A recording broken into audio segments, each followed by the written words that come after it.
The fish-eating hawk, the osprey, was once a familiar sight in England and Wales. But by 1847, this magnificent bird was extinct as a breeding species. This film tells the story of how the osprey was encouraged to return to nest in the English Midlands.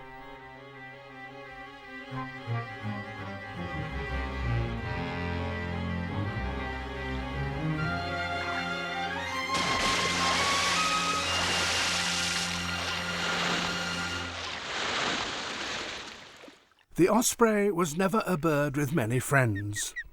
In the first printed bird book, written in 1544, it was said of the osprey, "It is a bird much better known to Englishmen today than many who keep fish ponds would wish, for within a short time it bears off every fish." In the 19th century, ospreys, like all birds of prey, were relentlessly persecuted. The scarcer they became, the more determined were egg collectors to raid their nests and taxidermists to obtain a specimen.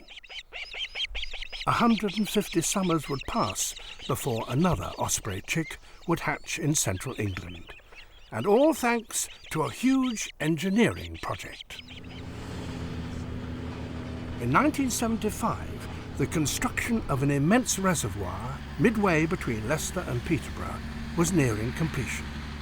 Rutland Water. 600 acres of land bordering the western shores of this new reservoir was designated a nature reserve, managed by the Leicestershire and Rutland Wildlife Trust. The whole area was to become a Grade 1 Site of Special Scientific Interest and a wetland of international importance. Lapwing gather in their thousands in early autumn. Birdwatchers come to see the rich variety of water birds, but no one would have expected to see an osprey nest here. They simply didn't breed in England.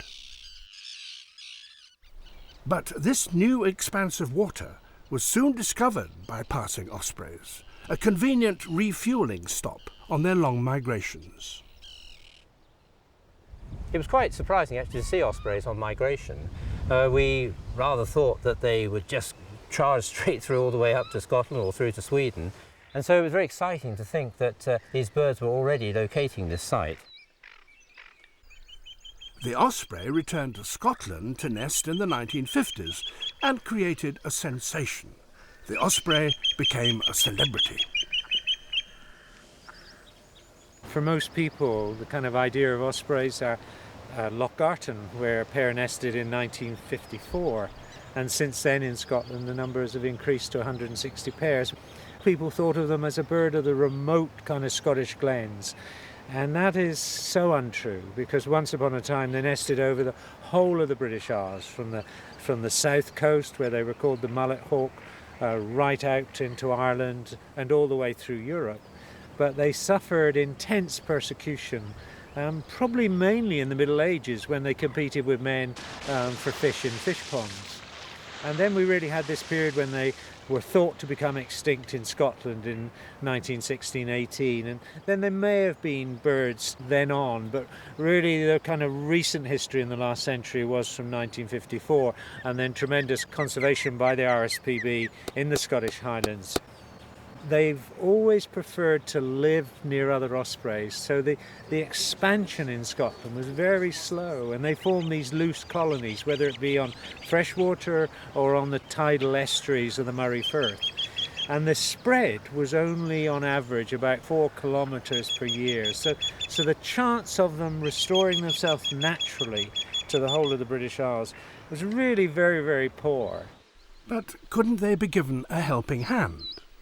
10 years ago, reserve manager Tim Appleton, Roy Dennis and Stephen Bolt of Anglian Water came up with a plan. Way back in 94, I think it was, we had a couple of ospreys turned up, and we immediately thought 2 ospreys, 2 birds, 1 pair, they're going to come back next year. Well, I then contacted Roy, who I only met once or twice before, and I think you had the good grace to come down and set us on the right route when you came down that following winter, didn't you, to help us build the platforms? On a wild day, and we were putting all those poles up and building amazing. the nests. Exactly. And then one time Yeah, I remember asking you about how many fish were here, and you just said there was so much fish. Yeah. And I was rather sceptical about that pair would come back, and so I said, why don't we bring them down? And exactly. When? I can remember one of the first things I ever did with a calculator was actually work out there's something like 300 tons of fish in this reservoir, and it was great. And of course, one of the things that you mentioned was, how will we get support for this? And that's when I think, Steve and I had known each other and worked in partnership for several years, talked this through, didn't we, Steve? I remember being dragged into your living room one evening, I think, when Roy was down from Scotland looking at the nest platforms. It was just an ideal opportunity. It was perfect, wasn't it? Sort of Ospreys, water company, great link. And so the Rutland Water Osprey project was born. In Scotland, I'd been monitoring all the nests. I know which pairs have good chicks and how many chicks. And during the Rutland Water project, I had this special licence from Scottish Natural Heritage, which allowed me to take chicks from nests of 2 or 3. And during the time that we would be ringing the birds and we were climbing up the trees, looking at the broods, I would select a chick at the right age. In the end, we realised that they needed to be about 5.5 weeks old. And we would take it in a bag down to the ground and then keep it in a special aviary until we were ready a few days later to move all 12 young ones to England.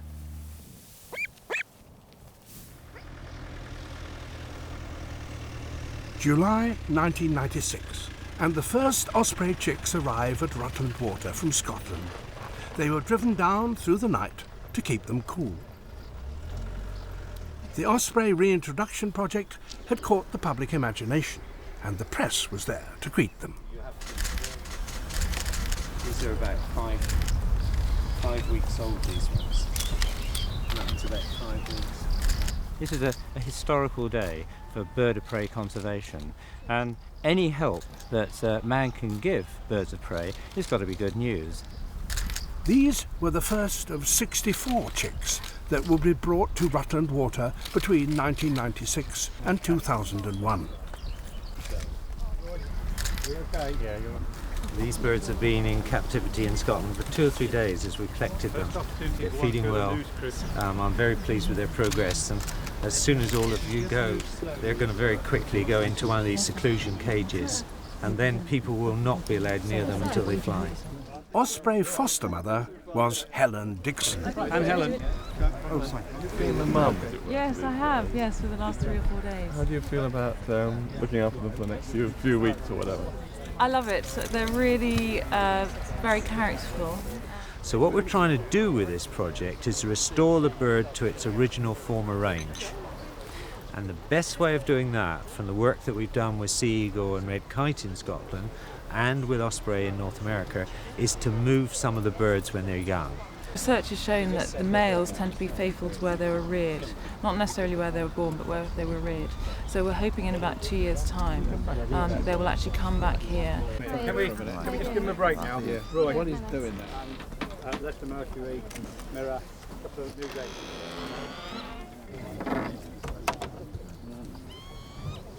Translocation now has been kind of going for 30 or 40 years. I was first involved in 1968 on the island of Fair Isle, reintroducing white-tailed eagles. So over the years we've learnt a lot with white-tailed eagle in this country and red kite about how to establish a bird of prey, because all their information is in their genetic makeup. And what you're doing is taking them, in this case the young ospreys, to Rutland Water. You're taking a chick from Scotland, putting it with another group of chicks and rearing it here so that it learns where the sun rises and the geography of this area. It can see the water, sees the other birds living here. And the idea then is that it regards this as home. And when it's been to Africa and comes back after 2 or 3 years, this is what it decides is where it belongs and where it will breed in the future. To help recreate conditions in the wild, the chicks were fed in an artificial nest inside the release pen. In subsequent years, food would be introduced through a hatch to help the birds retain their wildness. Below the wood, where the osprey release pens were built, a team of volunteers led by Helen Dixon monitored the activity of the chicks. From the caravan here, we used to do A lot of note-taking, a lot of watching, and basically the idea behind it was to really get to know each bird, get to know them as individuals. So we used to watch their feeding, their preening, their wing stretching, and many hours were spent in this caravan, staff and volunteers watching every movement of the birds. The amount of detail that we had in our notes was quite something, and we really got to know them terribly well, and the volunteers got to know them, and if they couldn't come for a few days they'd ring us up and say, how's number 7 doing? Some of them were even known to sleep here overnight to find out what was happening, during the hours of darkness or first thing in the morning at first light. So we had an incredible amount of dedication from those volunteers. When the chicks were still quite young, they spent most of the time just lying in the body of the nest or perching on the edge. But as they got older, they started to do more wing stretching, and then this became wing flapping. And eventually they were flapping so much that they lifted off the base of the nest. And we knew at that stage that they were almost ready to go. Shortly before they were due for release, each chick was brought down from the pens. A falconer's hood helped keep the young osprey calm while Roy Dennis fitted a tiny transmitter to a single tail feather. Specially developed for use with birds of prey, the radio tag weighs just 15 grams. Each radio tag transmits a unique signal, allowing the location of each bird to be detected from several miles away. The aerial is attached to the shaft of the feather with dental floss and glue. After about a year, the feather will be molted and the tag with it.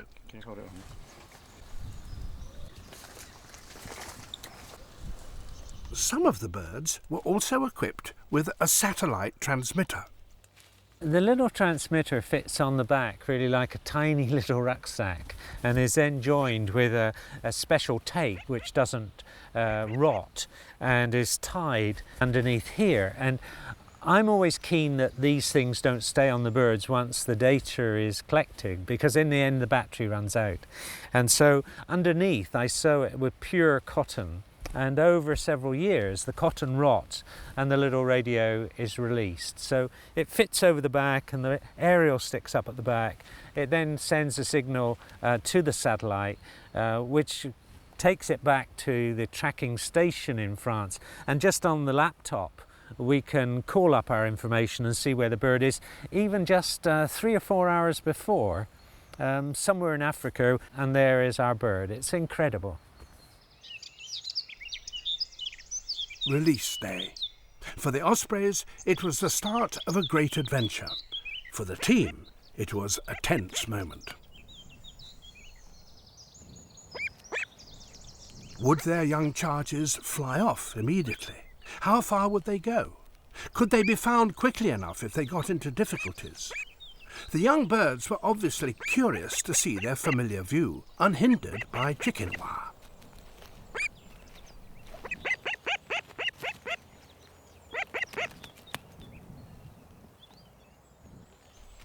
Observers were stationed around the reservoir to keep track of any young ospreys that might fly off. Beta Centre. Are you there, Trish? Can you see this bird? At first, the youngsters seemed bemused by their newfound freedom. The less courageous turned their backs on the world in favour of the familiar surroundings of their pen.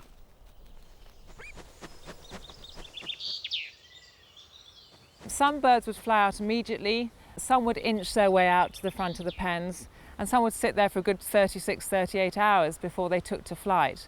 But the first flight was amazing because it seemed that it was so instinctive. They knew exactly what to do. Fairly short and fairly direct to one perch or another, and the landings were fairly wobbly. But within a day or two they'd get their iron, as it were, and we could relax a little. Monitoring of the chicks would continue until they set off on their first migration in late August or September. The chicks gathered in an artificial nest high above the release pens. Flying and landing was learnt the hard way.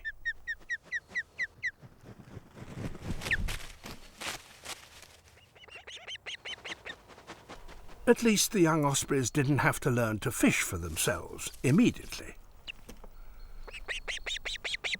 In the wild, newly fledged ospreys return to the nest to feed on fish that their parents continue to bring in for them until they set off for Africa. Helen and the team had to improvise. Once the birds were released, we had to find a method of feeding them. We wanted to try and feed them at a height, so the best thing we could think of was using this pole and plastic bottle mechanism. So we'd feed them once a day in the evenings, maybe between 4 and 6 o'clock. And sometimes you'd see them gathering and food begging. You could hear them sort of crying for food. The plastic bottle worked fine, but Helen soon found that it was more practical to put out food in trays on the roof of the release pens. Well, the one thing we really can control is that we can give them as much fresh fish as they want, which isn't the case naturally sometimes in the wild, where chicks actually die of lack of food because birds cannot catch enough fish. The volunteers continued to record their every move.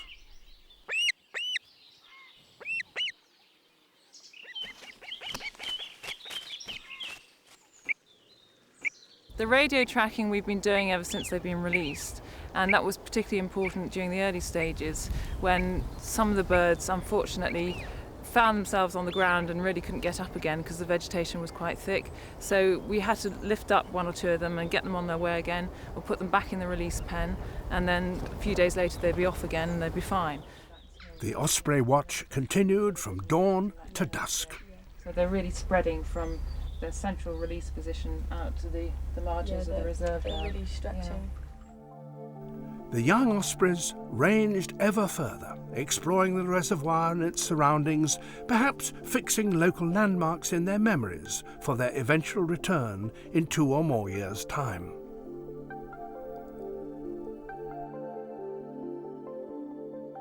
By late August, the birds were often spending long periods away from the reserve, sometimes out of the range of the radio receiver. Reports would come in of them visiting various lakes and rivers in the district, but they would usually return before nightfall to the artificial nest in the trees above the release pens.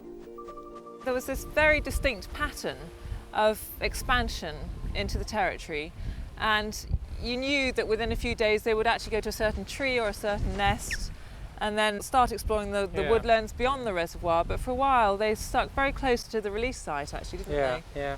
Apart from one, do you remember that one that actually disappeared and we couldn't locate it? We could get a noise from its tail-mounted transmitter, and it ended up on the local church, actually on the spire. Fortunately, it found its way back, but you thought, my gosh, where's it gone? You've put so much time, so much effort into the project, and then a bird disappears. It was so precious that it really was. We did have a few worrying nights when we had to leave birds, and not knowing where they were. But I think we did relax over the years, and once we had the radio transmitters on, we really realised how far they would travel each day, wouldn't they? Yeah. And I think it was important in their sort of homing time, wasn't it? Sort of, I can remember birds disappearing for 2 or 3 days at a time. Yes. And I mean, they would fly 5 or 6 miles away, maybe even further, and then reappear, and it was a great sense of relief, wasn't there, when it sort of suddenly arrived back? I think that period post-release, pre-migration, was absolutely critical, wasn't it? Yeah. To the homing instinct, to mapping Rutland on their minds, really. Yeah, definitely. Yeah. Who knows what features of the landscape are imprinted on the memories of young ospreys as they prepare for migration. When the first one migrated, it took us rather by surprise. We weren't really expecting it. Then we began to get used to the idea that if the wind was in the right direction and that there weren't that many clouds in the sky, this could be a good day for them to go. And over 2 weeks, 4 birds migrated. And the last one went on the 9th of September. And the last thing you got was a signal, and then there was nothing. And we tried to follow them a bit further south, but we didn't get anything. Except, very excitingly, the other day we had a report that one was seen down near Chichester with a fish in its talons. And this was particularly pleasing because we hadn't seen any of them catch fish, although they'd attempted to. We hadn't actually seen them actually catch anything, so that was quite a relief as well. It was known from Scottish ospreys that the Rutland Water birds would have to fly south alone to their wintering grounds on the coast of West Africa, a distance of more than 2,500 miles. They would face many hazards on the way: bad weather, sea crossings, the unforgiving vastness of the Sahara. The Osprey team at Rutland wondered if they would ever see their birds again. It's a sort of strange feeling, really, a sort of feeling of emptiness, because suddenly the perches that had been full of ospreys throughout the whole of August and early September were suddenly bare. And of course there were then our concerns as whether these young birds would first of all know which way to go. Young birds doing this for the first time. So, you know, we had 2 years perhaps to wait before we would see our first ospreys, if ever we would see them again. With the approach of autumn, flocks of moulting ducks and lapwings gather after their breeding season has ended. More than 5,000 tufted duck have been recorded. Cormorants roost in their favourite tree, and widgeon flock in from their Arctic breeding grounds. Autumn turns to winter. Fish become less active and withdraw to deeper water. No osprey could survive here now. The reservoir is busy with wintering wildfowl. Gadwall forage in the shallows, while teal sift the freezing mud. The Rutland Water ospreys were now far away, but thanks to their satellite transmitters, they could be tracked as they migrated. As each fix came in, amazing stories were revealed. It's marvellous how new techniques allow us to learn so much more about the behaviour of wild animals. 0300, which we released in 2000, now that surprised us. It was a bird that left Rutland Water on the 23rd of August and then went away to Land's End. And we thought, what's it doing there? But it got itself sorted out and flew out from the south, right out over the Bay of Biscay, and ended up in Spain. That's a big journey. Then it wandered down through Spain and Portugal and crossing well to the west of the Strait of Gibraltar and into North Africa. And we lost contact with him over the Sahara Desert and somewhere in Mauritania. And then we started to get worried again and thought he might have perished in the desert. But that bird, 03, suddenly his radio started to transmit again the following July and showed that he was on the coast of Senegal, exactly where he should have been.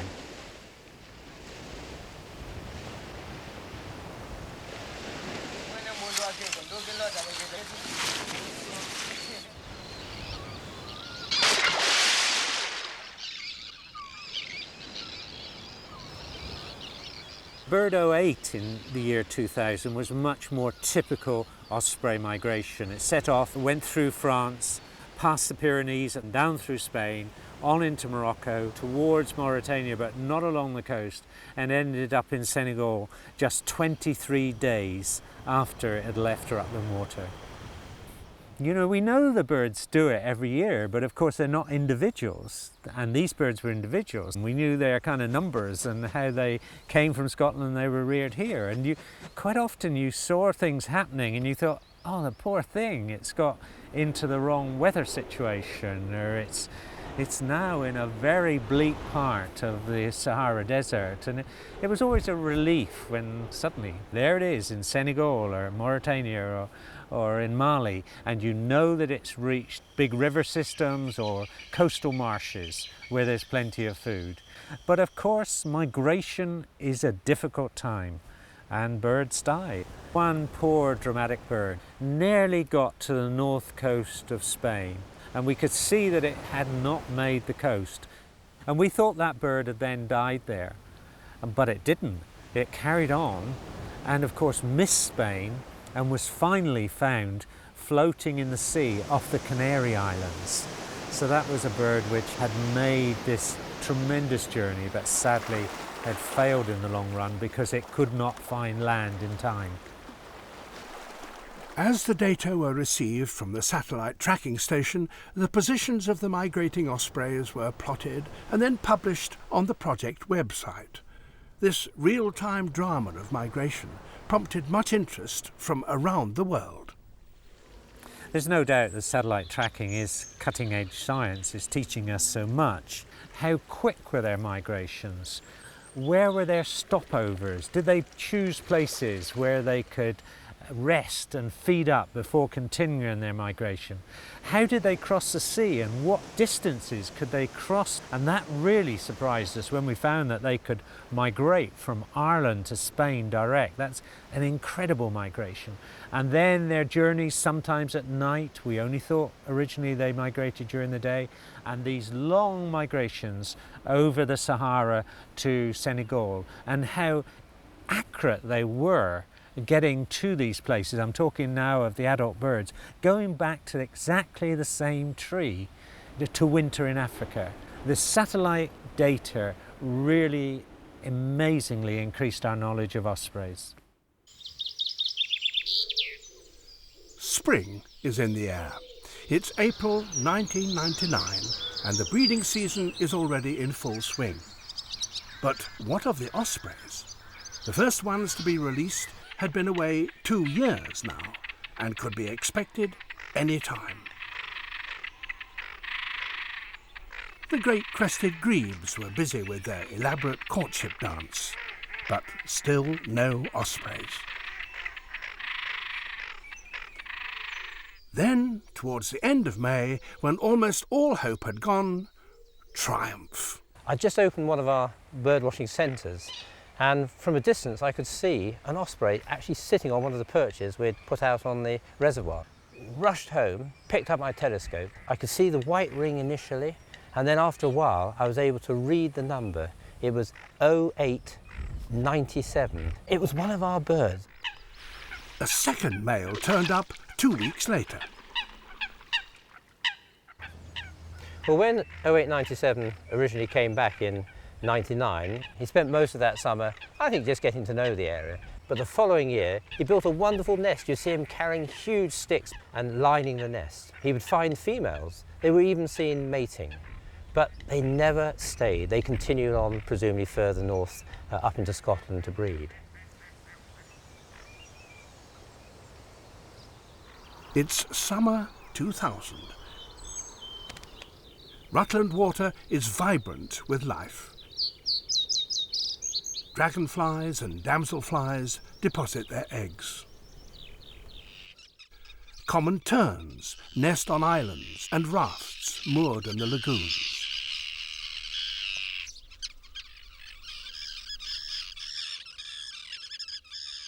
The great crested grebes have built their nests in a sea of algae.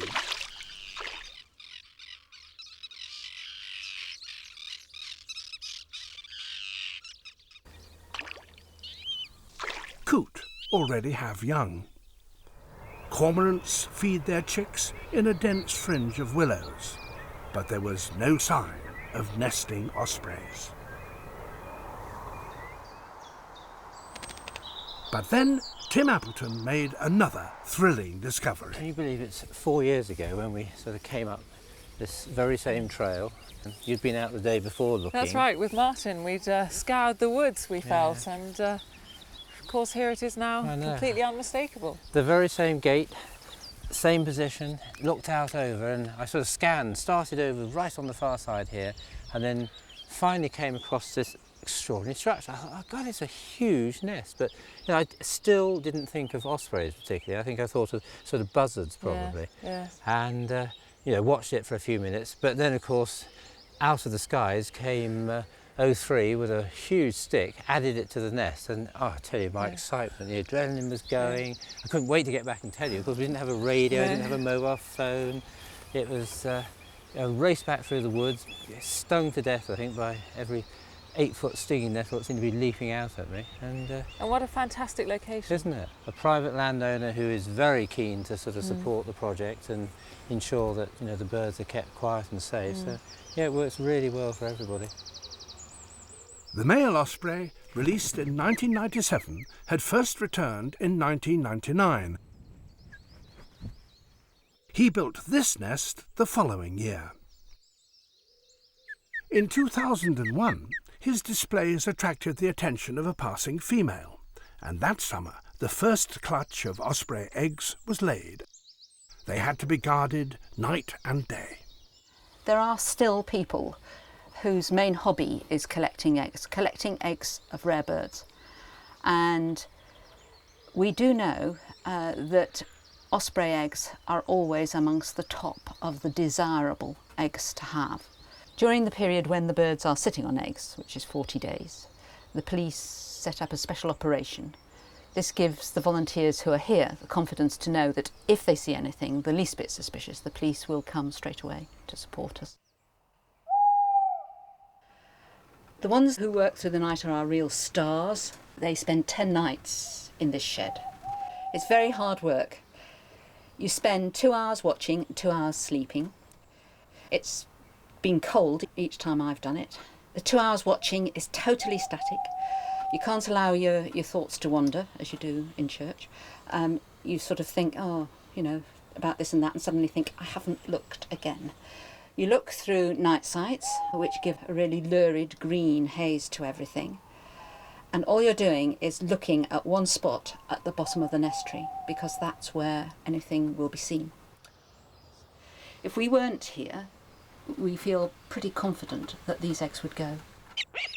Out of the clutch of 3 eggs, 1 hatched. The first young osprey reared in central England for a century and a half. The volunteers kept a close eye on her. This year we have 130 active volunteers. Volunteers come for all sorts of reasons. Some of them come because they simply want the adventure of doing this. Some of them just like the excitement of being out in the wild. Some people actually like the close observation of a bird family. They become very, very involved with the personalities of these birds. Other people have a more objective view. Bob, well, the female's on the nest. Got the male coming in from the right, Bob, with a fairly small stick. Yes, right, I've got it. Oh, now the female's taking off. Yep, yep. Circling round to the right. Heading off. Very pretty unusual for the female to leave the nest. I mean, even at this stage. Oh, we've got 2 birds in the air now, Bob. Yes. The male and the chick, possibly. Yeah, the male's landed in the left-hand ash trees. And that's the chick, isn't it? Because you can see the pale fringing to his feathers. That's right. Oh, yeah, that yes. kind of mottled appearance. Yes, I've got it. Mm-hmm. Now the female's taking off. Both parents are together. Yeah, they are, aren't they? So we've got the male on the left. Mm-hmm. You can really see that size difference when they're perched next to each other. You can, and you can see that band on the female. Very distinctive. Chick's doing a fair bit of vigorous wing flapping. Facing into the wind? Yeah, actually lifting off the nest. Whoa! Actually, yeah, it's airborne. Yeah. So he's left the nest, landing in that oak tree. It wasn't the best landing in the world, was it? But it's made it. Fantastic. The following year, this pair attempted to nest again, but the single chick was weak and died. In 2003, the same male, 0397, paired up with a younger Rutland Water female, 052000, and they brought off 3 strong chicks.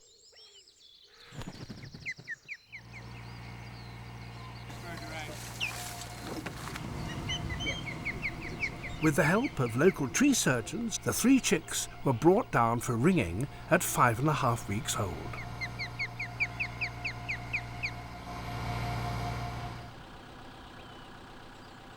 I think so.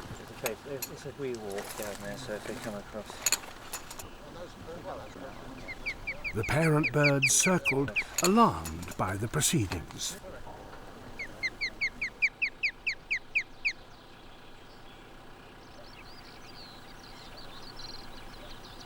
This was an unusual job for the tree surgeon, who was shown how to handle the birds, whose wings can be very fragile at this age.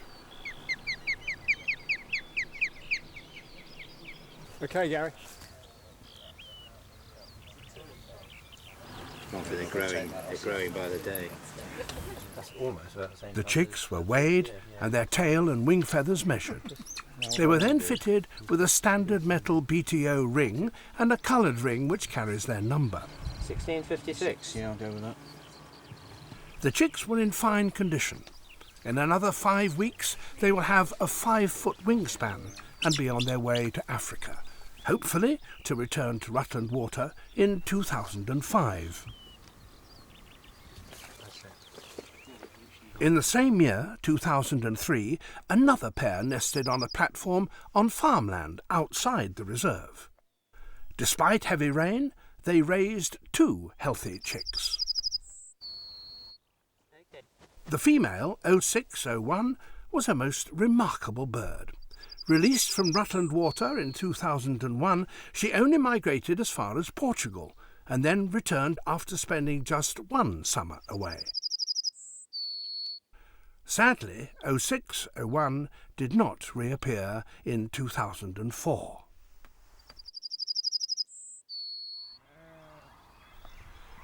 The Rutland Water Osprey project is very clearly a great success. Ospreys are now established and very much a natural part of the landscape. I feel it's a great privilege to actually sit and watch ospreys on a day-to-day basis.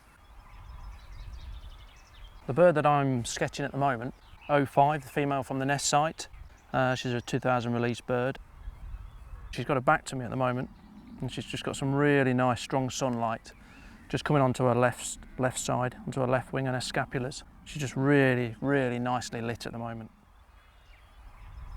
The reason I do detailed head patterns is because it's one of the best ways of identifying each individual osprey. Spring 2004 and 0897 is courting. Oh, he's displaying with a stick, Tim. Oh, yeah. Above the nest. Yep, yep. Doing the undulating display, calling at the same time. Yeah, that's nice.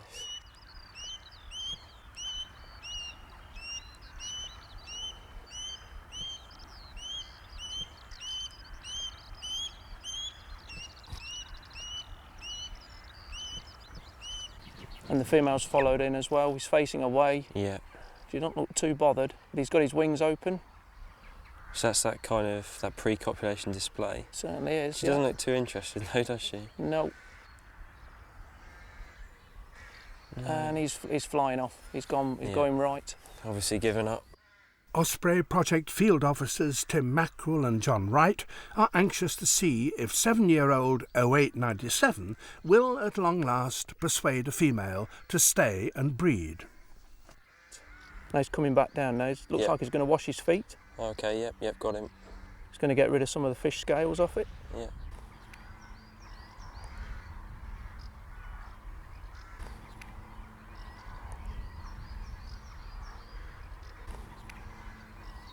Oh, he's going right again, John. It's looking like he's going to land on the shore at the end of the spit. Oh, I scared 2 coots there. Oh, it's quite funny. He's coming down for another stick, Tim. Yep, got him. He's picked up, oh, that's a long stick. It's a fork-shaped stick. Yeah, that's big, isn't it? Oh, he's dropped it. Obviously quite difficult to carry. He's coming down again though, straight away. Yep, he's got that's a good stick, that's a good size one. That's better. Coming left now towards the nest. Back onto the nest.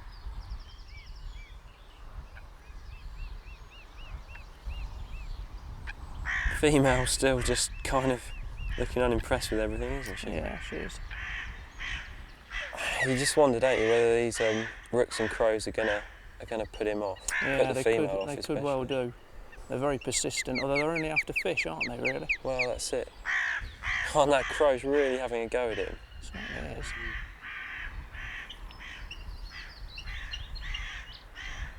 The ospreys have enormously enhanced the Rutland Water Nature Reserve, already home to a rich diversity of life. The reserve is more than 600 acres of shallow wetlands, lagoons, woodlands, a whole range of habitats created over a period of about 30 years. Up to 23,500 birds have been recorded in a single day. Up to 19 species of waders have used our wader scrapes. The reed beds, which have been, again, artificially created, are now well established for reed warblers, water rails, and sometimes even marsh harriers are beginning to use them as they grow in size.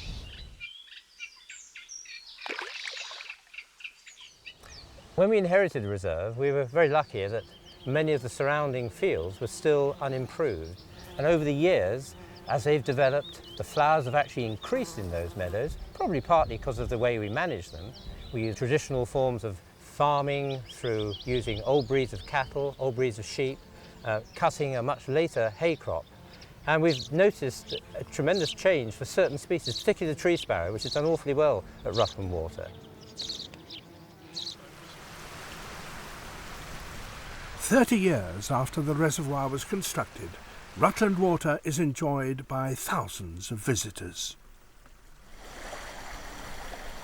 The ospreys seem to tolerate all this activity quite readily. They will have to if they're to spread across densely populated England.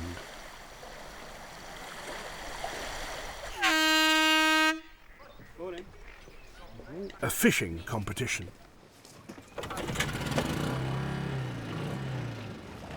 You might think that the fishermen would resent the arrival of another competitor for their fish.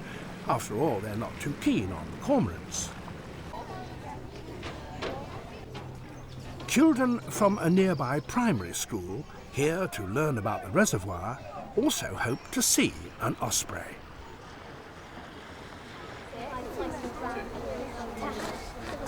Well, girls and boys, obviously one of the main reasons we're out here on Rutland Water is to try and see some of the ospreys. So we want you to keep a very good lookout for them. We might just see one or two, hopefully. So keep looking out, especially to our right over the water there, and see if we can see any trying to catch fish. I think most fishermen were interested and in favour of bringing the ospreys because it was going to add greatly to the pleasure of a day's fishing. Ospreys get used to boat presence, so they're entirely unbothered by the fishermen, and so we see them both hunting and diving and sometimes catching a fish quite often. Oh, only about a month ago I was bank fishing and one came from over the lake close by me, labouring into wind with a rainbow trout of about 2 pounds in its talons, and I thought, mate, you're a better fisherman than I am.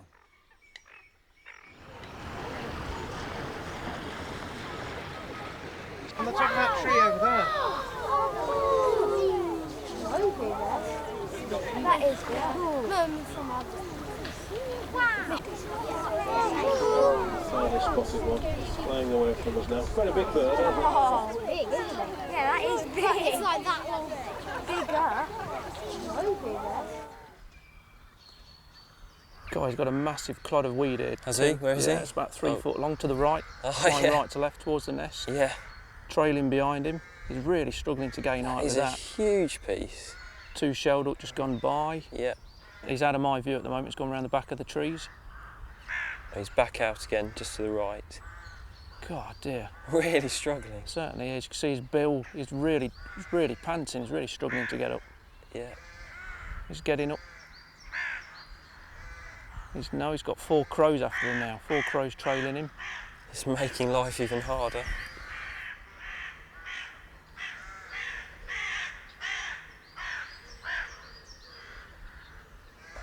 He's getting up there. But he's getting there, and he's down on the nest. Yeah, and that is an impressive piece of weed. But she's not interested at all. She's just literally, she's just looking the other way. No, she just doesn't look like she cares, does she?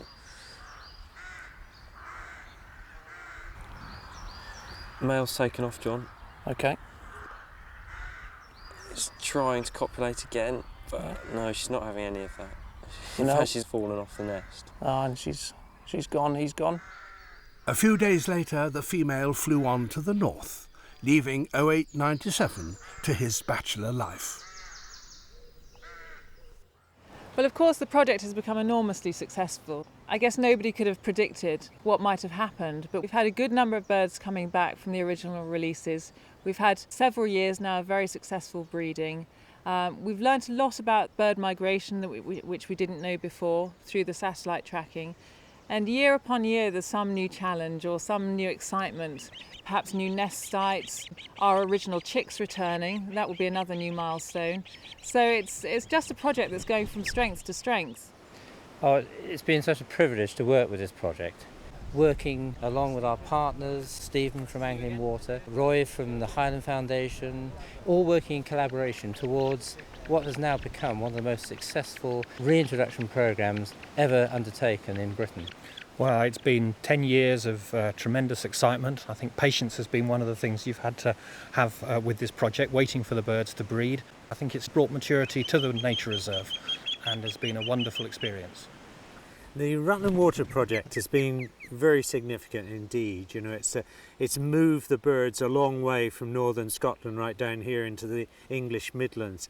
It's a kind of start point for a whole range of recolonisation of the British Isles. You know, it's being looked at from abroad with a project already started in Spain. This is a chance to get a very special bird back through out the lands where it used to live. I see this as a way of really getting from just having 160 pairs in Scotland and a handful in England.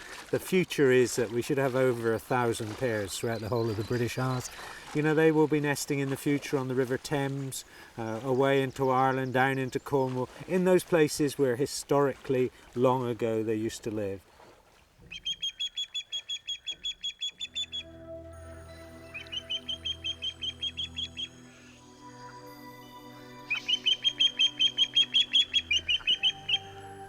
Ospreys are flying home to Rutland Water. As each year goes by, there's the hope that the osprey colony here will grow and encourage ever greater numbers of ospreys to breed in England and Wales. The exciting discovery in 2004 that 2 male ospreys released as chicks from Rutland Water had built nests in Wales, attracted females, and that 1 pair had raised 2 chicks proves that this is already happening.